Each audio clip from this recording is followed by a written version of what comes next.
Hey guys, it's Core Ross and welcome to 6 News. So right off the bat, spoilers in this video. We're going to be looking at the CGI cinematic for Year 9 of Rainbow Six Siege and also a cartoon after it. Now I'll link both of these in the description so you can go check them out in full before I start blabbering over them.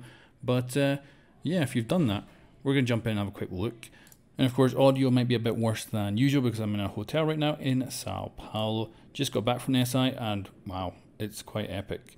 But yeah, let's jump in. So we actually go to Emerald Plains in our CGI. Looks amazing. We've got Duck, we've got Mira, and we've got Rook, and they're all part of an ambush team.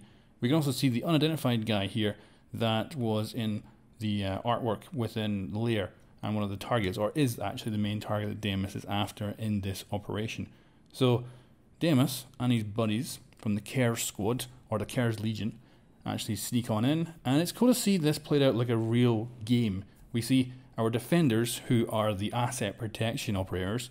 They are very much trying to protect this asset and using all their abilities. They've got nitro cells, they've got mirror windows, and they're even of course putting holes in the walls to open up lines of sight. So really excellent. And the Cares guys, they look amazing.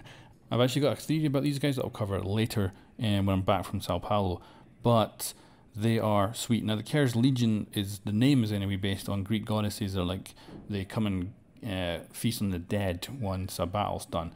But so far, every single one of them at this point in time has been absolutely annihilated by Rainbow Six. So it's a bit sad that they could be this cool big bad Legion, and they're not quite. But Damus is, he comes in and actually lights up everybody here, ends up taking everyone down. Apparently they all had Rook armor on as they all managed to self-revive.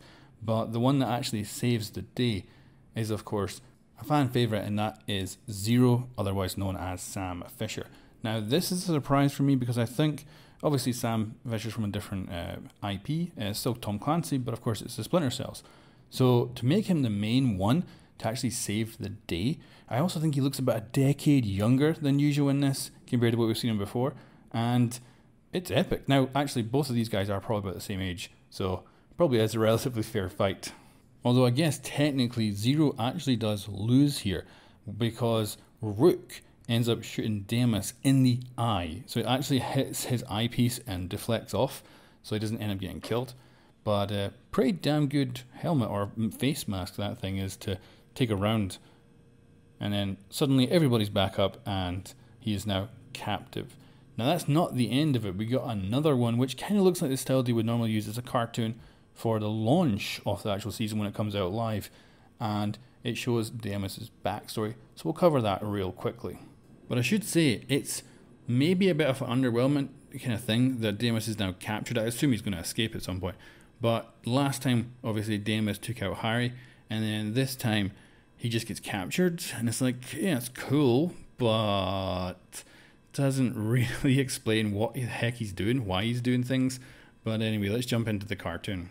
So this one starts with a time jump back to 2012 Eastern European breakaway state.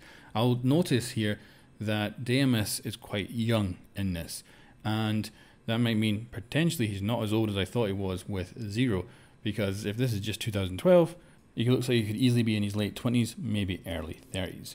But we do know this guy, we end up seeing his dossier later, and it is Gerald Morris. Now if you've played the old Rainbow Six games, you might know this name because he was killed in action, and apparently he faked his death, that we find out in this. Now why he faked his death came back like a decade later, why he's kind of hating Rainbow, I'm having issues with figuring out his motivation, even though I've read all the comics and stuff like that. It seems like a bit weird that he fakes his own death, disappears for ages, then comes back later, and yeah, bit lacking in kind of detail, I think, and that's because they're only giving this out in like cartoons and cinematics and a few comics, so it is kind of hard to fully understand what's going on here. But we see that Damus is not happy with his setup back in 2012. He ends up eliminating a bad guy who had been already bombing a bunch of stuff, and he did it for good moral reasons basically, but he ends up then also destroying his partner, and as a result he then fakes his own death and disappears apparently for a decade.